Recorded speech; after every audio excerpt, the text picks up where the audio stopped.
Arellano University, ang kanilang mascot, syempre ang Chiefs, named after former Chief Justice Cayetano S. Arellano, excuse me. Ngayon naman, puntahan natin si Myrtle Sarosa with a former LSGH standout. Myrtle? Yes, Anton, kasama ko nga ngayon ang isang former player mula sa Salle Green Hills na nandito ngayon para suportahan ang juniors at seniors team ng Salle. Hi, Alex! Alex, sino ba sa mga dati mo itong mga kalaro yung naglalaro ngayon for Benilde? Sino sa kanila yung pinaka-close mo? Siguro sa tingin ko si Dino San Juan. Kasi teammate ko siya nung high school kasi I'm from Salle Green Hills also. Then siguro ngayon, support ko siya ngayon kasi college na kami. Siguro supportahan ko lang siya sa ano. Sana maganda yung pakita niya ngayong season. Thank you. Ano masasabi mo sa laro niya ngayon? Siguro masabi ko lang sa laro nila, medyo wala silang big man kasi lahat ng veterans nila from last year wala na. Paulo Taha, Romero, tapos yung other big man nila si Bartolo. Kaya ngayon, parang rebuilding process sila ulit. Pero for you, makakahabol sila itong second round ng NCAA Season 91. Siguro, hindi ko rin masabi kasi for ano sila rebuilding kasi bago lahat yung players nila. More on rookie. Kaya hindi ko rin masabi. Thank you very much, Alex. Balik muna si Anton. Maraming salamat, Myrtle. Marami nga nawala sa kupunan ni Coach Gabby Velasco. Imagine, Mark Romero, Paulo Taha, Luis Cinco, Robert Bartolo, big names kasama sa rotation. Wala na para sa CSB this season. Well, if you don't call it rebuilding, I don't know how to call it. It's going to be very tough for a very young team to even come back here in this ball game. What are the things that they can do?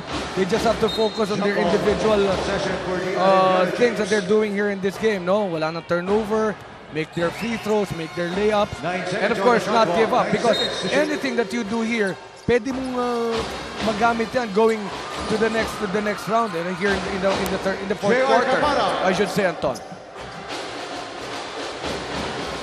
We mentioned a while ago nga, Coach AG, na ito ang huling laro ng CSB dito sa first round. So a lot of time for them to get back to the drawing board and hopefully string up some wins para makabalik sa Final Four. Kasi nga, nung nakaraang season, muntik na silang makapasok sa Final Four. Ang kanilang kartada was 11-7. One of the best years of College of St. Benilde in recent memory. Ngayon, sisilipin ng ating officials, Escobedo, Mangibin at Borbe kung umabot yung tirang yon ni Jonathan Gray. So it seems like that shot was not going to count. Okay. 26-point lead. Kaya nag-cancel ng timeout ito si Coach Jericho Diniera because if they made the shot, he would have wanted a timeout. Long hook shot para kay Rani Marcano, hindi pumasok.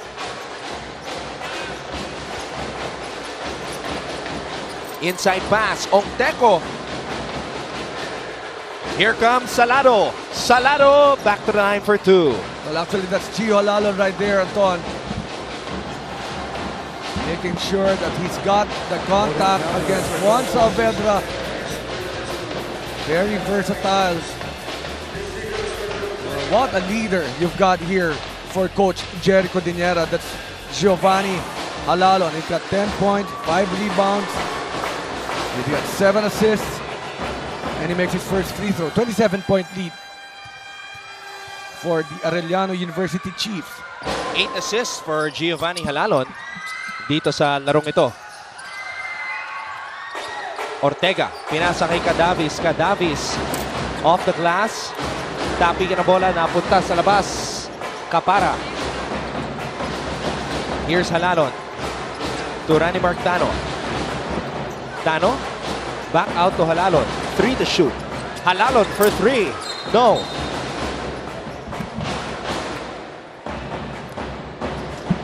We've got a whistle. I think this foul is going to be called on Tano. Santa Maria and Nave coming in for Young and JR Onteco. Well, JR has been getting the looks inside, but he has not been able to finish. Of course, you have to credit also the challenge that's being done by the big man. of the Arellano University Chiefs. 77-50.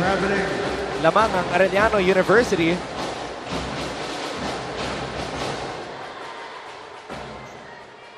Now, we have to remember na hindi pa ito ang huling laban ng Arellano sa first round. They're still going to play San Beda College on Tuesday. And that's going to be a real big test for the Arellano University Chiefs. Remember, when they win this ball game, they'll be tied at number 4 with the JRU Heavy Bombers. And JRU, may laro pa yan sa Tuesday. Perpetual ang kalaban. So doon natin makikita, no? And of course, for Perpetual, they would want to end the first round at number 3. That all really depends on that game against JRU. So we've got a big Tuesday doubleheader. What a way to close out the first round. Actually, yung susunod na linggo, napaka-exciting dahil big games to close out the first round. JRU Perpetual, tapos rematch nung final, San Beda kontra Arellano University. And then sa Friday, yung inaabangan ng lahat, NCAA All-Star Day. Nakita po ninyo kanina si Eli Onggulo. Hindi pa pinapasok ni Jericho Diniera dito sa laban na to. Abangan natin. No? Parang hinahanap na ng mga fans eh. Santa Maria will have his second free throw. Zach Nichols coming in for Ronnie Marcano. Not yet over this ball game, it's Zach Nichols. He's got how many three-point shots? He's got 4 made. I think it's 4 out of 6 for Zach Nichols. Ortega. Looking for Halalon. Binabantayan na mabuti ni Naive. Handoff para kay Halalon. Halalon, linabas ang bola. Kapara, baseline jumper, wala. Santa Maria with the rebound.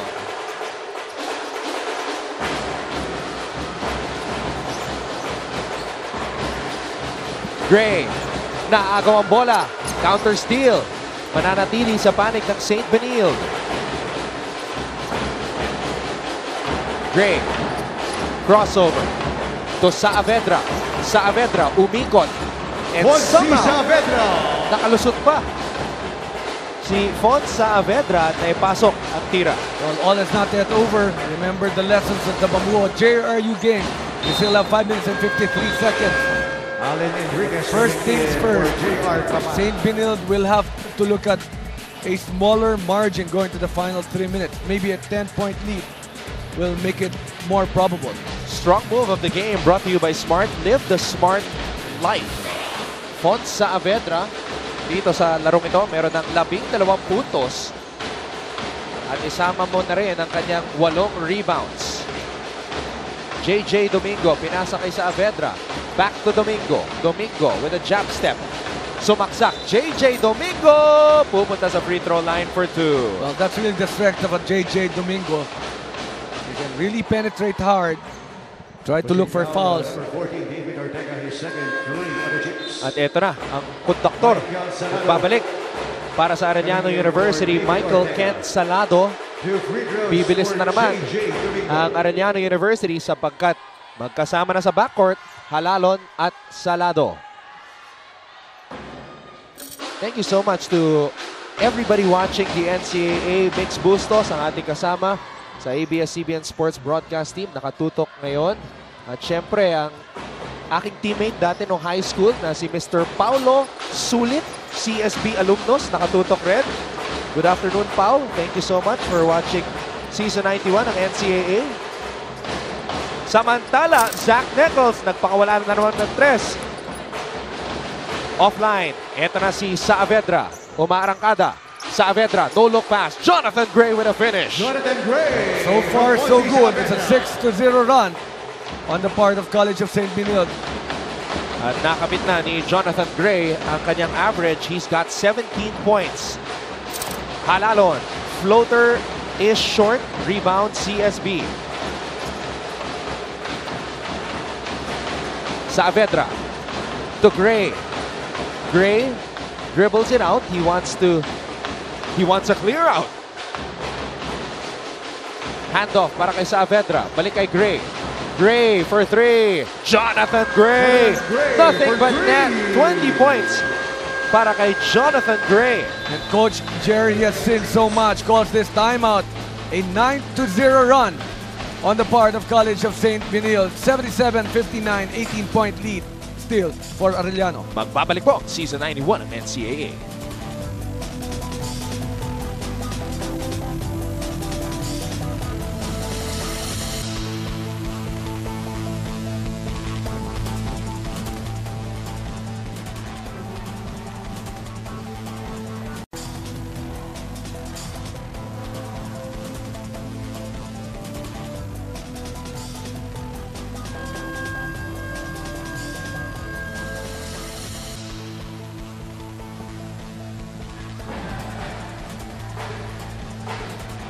Inyo pong napapanood ang Season 91 ng NCAA. That's right. You see yourself on the big screen. You know what to do. Smile because you're on cam. Oh, don't be shy. You can smile.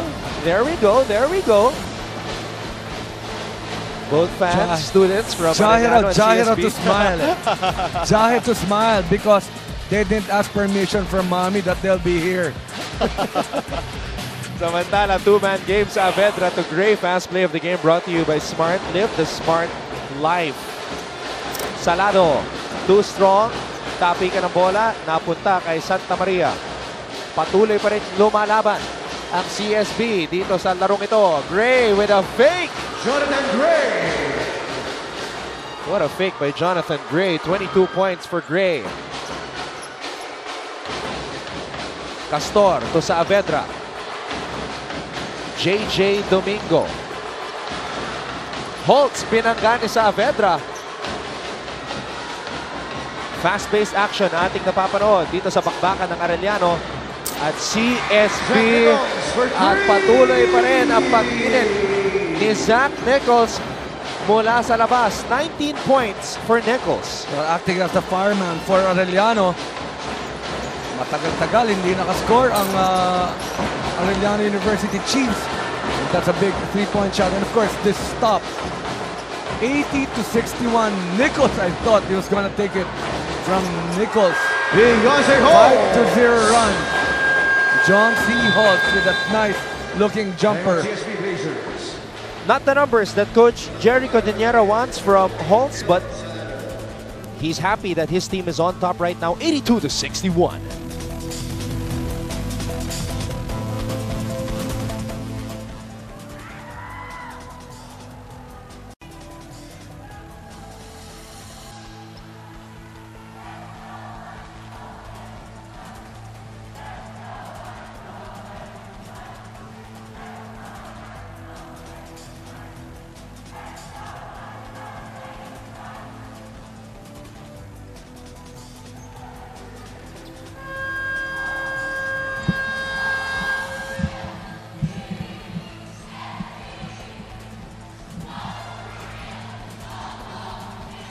You know, one thing we love about collegiate sports is that no matter the score, the pep squads, very tireless. They continue to cheer for their respective teams, Coach AG. Well, and a lot of sportscasters and sports writers still watching this ball game. They have to write about this game. Manalo matalo. Sabagay, hindi naman natatalo yung mga yan. Lagi silang panalo. Miss Malu Aquino also watching. Magandang hapon po sa inyo. Natutunghayan natin ang laban ng Arellano at ng College of St. Benilde. And this is the story of the ball game actually. The kind of full court defense that's being employed by Arellano, just making life very hard for Coach Gabby Velasco and the very young College of St. Benilde team. 3 minutes and 11 seconds. Yan po ang oras na nalalabi dito sa ating laban. Again, nanalo po kanina Letran kontra sa Mapua 80-77.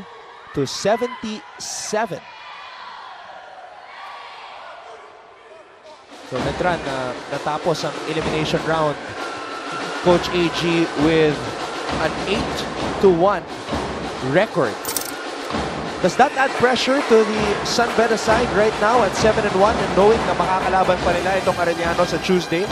Well, they have already battled Letran, so everything that San Beda will just have to do is not really think on whether they'll be number 1 or they'll be number 2, because they know perfectly well that they are in the running for the 1 and 2 spots going to the next round. Jonathan Gray meron ng 24 na puntos.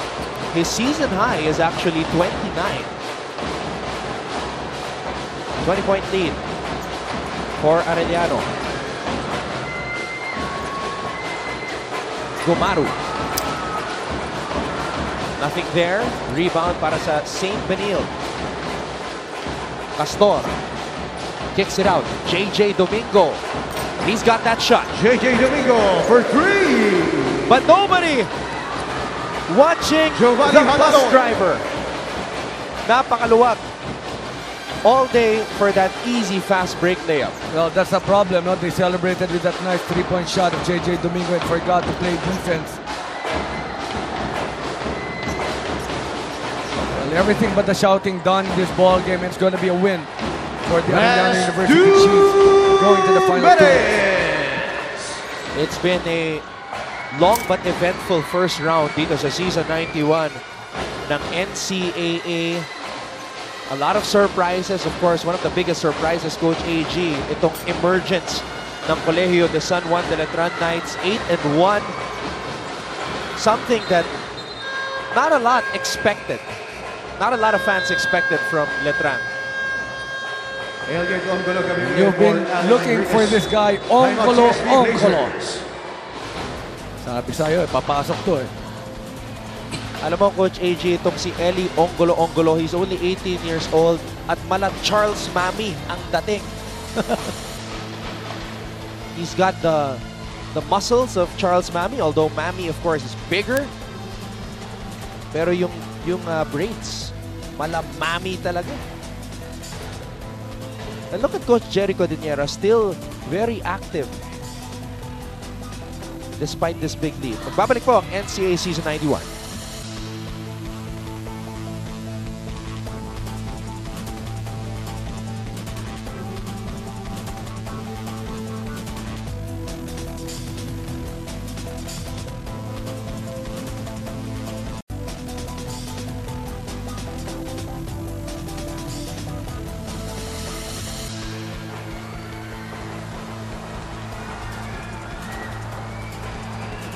John Zamora coming in for Giovanni Halado.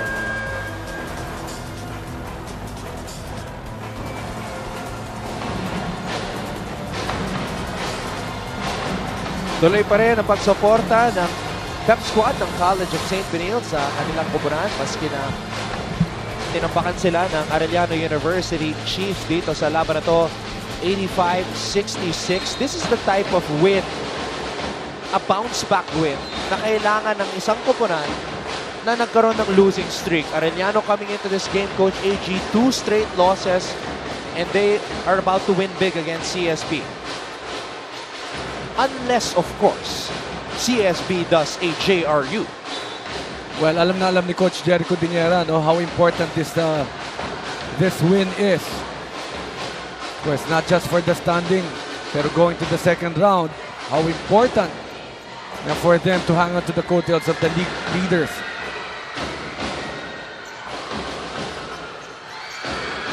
Nichols, the high point man para sa Arellano University, 19 points. Sa kabilang panig naman, Jonathan Gray still on the floor para kay Coach Gabby Velasco. Merong 24 na puntos para sa Blazers. Well, actually, I'm still really waiting for them to give that ball to Ongolo. Want to see him have his 2 points here in this game? Dapat sinusuklian siya, no, ng kanyang koponan. Alam mo, interesting trivia before. Charles Mami actually played for Arellano University pero hindi siya naglaro sa NCAA, sa preseason lang. And he's very similar similar looking lang to Ongolo.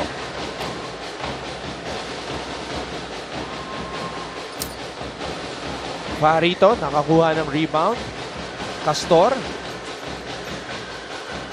Inside pass to JJ Domingo. Saavedra goes inside. Fouled hard.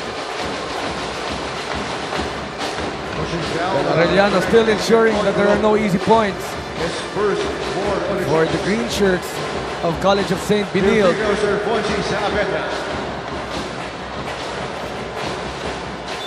Is that a shot? Will that mean 2 free throws?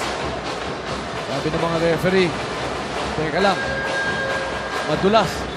Giovanni Halalon, 13 points, 10 assists, 6 rebounds. What a ball game for the so-called bus driver. And we have to give credit to our colleague Andre Felix, who really gave that name to Giovanni, the bus driver Halalon. And Talented din to si Andre. You know? Sometimes you have to give it to the man. You know? Minsan kala mo lang weird pero okay naman. Okay naman. Okay naman. Andre, if you're watching, congratulations. Bagay naman Ako, naiintindihan ko yung bus driver moniker kung bakit binigay ni Andre kay Giovanni Halalon. Number 1 assist man in the NCAA. Marami siyang naihatid na bola sa kanyang mga kampe. And he wants to steer Arellano back to the Final Four or maybe even the finals ngayong season 91 ng NCAA. Samantala, Fonso Saavedra bumagsak pero naipasok ang kanyang 3-point shot. Saavedra patuloy na lumalaban para sa CSB. Gray fades away. Wala. JJ for 3. JJ Domingo for 3. Still guns a-blazing. Well, these are good numbers, no? For JJ Domingo. Continuing from where he left off against Mapua, though it was a lost cause. He had 14 points. And here in this ballgame, how many points already? 15 season high para kay JJ Domingo. Eli Ongolo. Oh! Oh! Kaya lang, traveling ang tinawag. Nadulas. Talaga, natuwa na sana ako Oh, humihingi siya ng foul Hindi niya alam, traveling yung tinawag sa kanya. Sayang naman. That was a good move for Ongolo.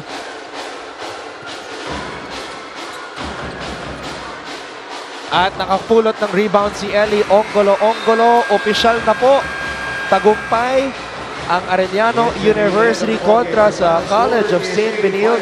College of St. Benilde actually making a run sa dulo ng larong ito pero nakamit pa rin ng kumpara ni Coach Jerry Codiniera ang panalo. Final score 85-73. At aangat ang Arellano University sa team standings. Tabla na sila ng JRU. 5 wins, 3 losses each para sa Heavy Bombers at sa Chiefs. Ito namang CSB babagsak sa 2-7. Well, it's going to be very exciting Tuesday basketball here for NCAA Season 91. Who will end up at number 4? Who will end up at number 5? Aabangan natin yan para sa game natin on Tuesday. Player of the game, syempre, Zach Nichols, uminit. Mula sa labas, Zach Nichols, 19 points, 5 out of 10 from 3-point land. Well, you know, he was able to sustain the shooting that Coach Jerry would want him to take. But of course, special mention pa rin, yung leadership na ginawa ni Giovanni Halalon. Though he only scored 13 points, he had 10 assists. That's huge for the bus driver. And we will see the bus driver in action again on Tuesday against San Beda, ating pangalawang laban. Scheduled at 4 p.m. Yan po ang rematch ng finals. But we have a good appetizer. JRU magbabanggaan kontra sa Perpetual Altas sa unang laro. Your thoughts on these matchups as we close out the first round of eliminations dito sa Season 91 ng NCAA, Coach? Well, both teams are going to be very excited to end up on top of the top 4 going to the next round. So you expect really some fireworks for that first game before we go to the main game. Letran nagtagumpay kontra sa Mapua 80-77. Arellano naman nagwagi kontra sa CSB 85-73. Sa ngalan ni Direk Al Neri, Myrtle Sarosa, Alan Gregorio at lahat ng mga bumubuo ng ABS-CBN Sports, ako po ang inyong lingkod, Anton Rojas, nagpapaalam hanggang sa susunod na linggo. Dito lang sa Season 91 ng NCAA Ilabas ang Galing!